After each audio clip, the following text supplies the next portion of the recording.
I've been tracking Florida zoning laws for over a decade, and I've never seen anything like what is about to happen. Mark this date on your calendar, December 1st, 2026. That is the day single family zoning as we know it in Florida fundamentally transforms. For 70 years, the American dream in Florida meant a house, a yard, and a fence separating you from your neighbors. But a new bill rocketing through the Tallahassee legislature is about to change the rules permanently. It's called Senate Bill 48, and it does something radical. It mandates, not asks, mandates that every city and county in Florida allow you to build a second home in your backyard by right. No public hearings, no neighbors complaining at City Hall. If it fits the building code, the city must approve it. And here's the kicker. Unlike previous laws, this one specifically blocks cities from forcing you to live there. You can rent out the main house and the guest house. The state of Florida is about to turn every single family lot into a duplex investment opportunity. This is the ADU gold rush, and I'm going to explain to you exactly how to capitalize on it. Let's look at the legislation itself, because the specific wording here is historic. For years, Florida said local governments may authorize accessory dwelling units, or ADUs. Because it was optional, most cities said no. They used zoning delays, red tapes, and public hearings to kill these projects and keep neighborhoods low density. SB 48 changes one word. It changes may to shall. The bill states that by December 1st, 2026, every municipality shall adopt an ordinance to allow ADUs in all single-family residential areas, if it is passed as written. Now, I want to be clear, as of this recording, this bill is moving through the committee process. It's passed the Senate Community Affairs Committee unanimously, 7-0. It passed the Appropriations Committee unanimously, 13-0. It's currently sitting in the Rules Committee, which is usually the last stop before a full floor vote. The momentum is undeniable. Republicans and Democrats both agree on this because it's a free market solution to the housing crisis. But the most important phrase in the bill is by right. In real estate development, by right is the magic word. It means administrative approval. Currently, if you want to build a granny flat in most Florida towns, you have to apply for a conditional use permit. That triggers a public hearing. Your neighbors get mailed a notice. They show up and complain about parking or city character. The city council gets scared of losing votes, so they deny your permit. Under SB 48, if passed as written, that process becomes illegal. If your plan meets the setbacks and the building code, the city clerk stamps approved, and you can start pouring concrete. The politics are removed from the process. Before we go any further, you're probably thinking, this sounds great, but how do I actually pay for it? This is where the federal government stepped in to pour gasoline on the fire. As of Q1 2026, Fannie Mae and Freddie Mac completely overhauled their underwriting guidelines for ADUs. In the old days, if you wanted to buy a house with an ADU or buy a house and build one, the bank ignored the potential rental income. You had to qualify for the whole mortgage with just your day job salary. The new 2026 rule, you can now use 30% of the ADU's rental income to help you qualify for the mortgage. Let's do the math on how powerful that is. Say you want to buy a house that has a permitted ADU, or you're using a renovation loan to build one. The appraiser says the ADU could rent for $2,000 a month. The bank will take 30% of that, about $600, and add it to your monthly income for qualification purposes. That extra $600 a month in qualifying income might give you an extra $80,000 to $100,000 in purchasing power on the loan. This turns the ADU from a nice to have amenity into a financing tool. It helps first-time homebuyers hack into their debt-to-income ratio to get into a neighborhood they otherwise couldn't afford. Now, let's talk about why this is a wealth-building event for investors and not just a housing solution. Historically, when cities did allow ADUs, they added a poison pill to stop investors. They'd say, okay, you can build a cottage, but you, the owner, must live in the main house. They did this to prevent investors from buying up neighborhoods and turning them into rental complexes. SB 48 specifically bans that restriction, if it's passed as written. The text of the bill explicitly states local governments cannot require owner occupancy.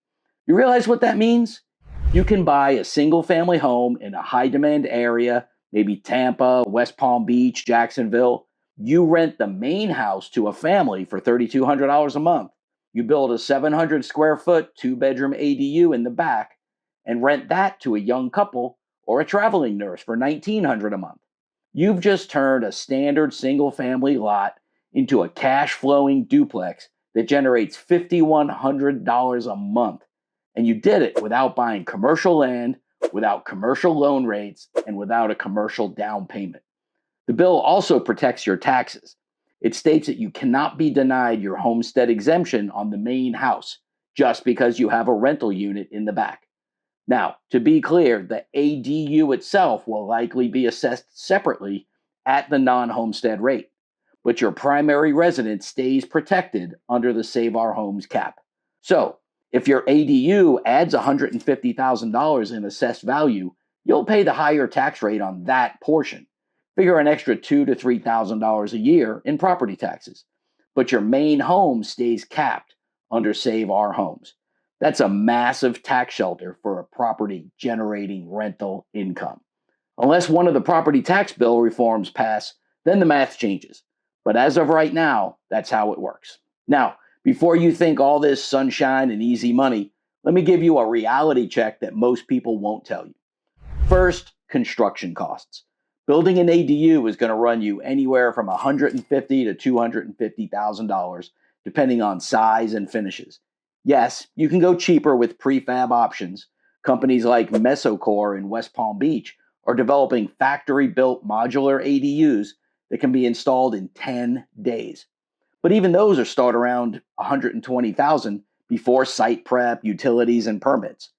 Timeline, best case scenario, you're looking 6 to 9 months from permit to certificate of occupancy. Worst case, if you hit utility issues or HOA complications, you might add another 6 months. Speaking of HOAs, and this is critical, if your deed has existing covenants that prohibit additional structures, those private agreements may supersede state law. The state can force the city to allow ADUs, but they cannot force your HOA to change its bylaws. If you're in a deed-restricted community, you need to check those documents before you buy. Insurance is another factor people forget. Once you add a second dwelling unit, you're no longer covered under a standard homeowner's policy. You'll need a landlord policy or a commercial umbrella. That could add another $1,500 to $3,000 per year in premiums, especially in Florida's current insurance market. Utilities matter too. If you're on septic, you may need to upgrade the drain field.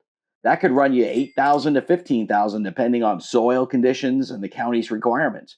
If you're on city water and sewer, expect impact fees. Some cities charge $5,000 to $10,000 per new unit just to connect to the system. Parking is another landmine. The state is forcing cities to allow ADUs, but if passed as written, they're not forcing them to waive parking rules. If your city requires 1 parking space per unit and your driveway only fits 2 cars, you've got a problem. You might need to pave part of your yard or reconfigure your lot. And that's another $3,000 to $8,000. And here's the big one nobody's talking about: property tax reassessment.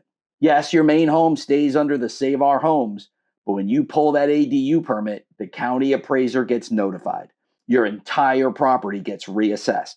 If your main house was underassessed because you bought it years ago, building an ADU can trigger a correction on the whole parcel. I've seen people's tax totals jump from $4,000 to $6,000 annually not just from the ADU itself, but from the county catching up on the main house value. This doesn't mean don't do it.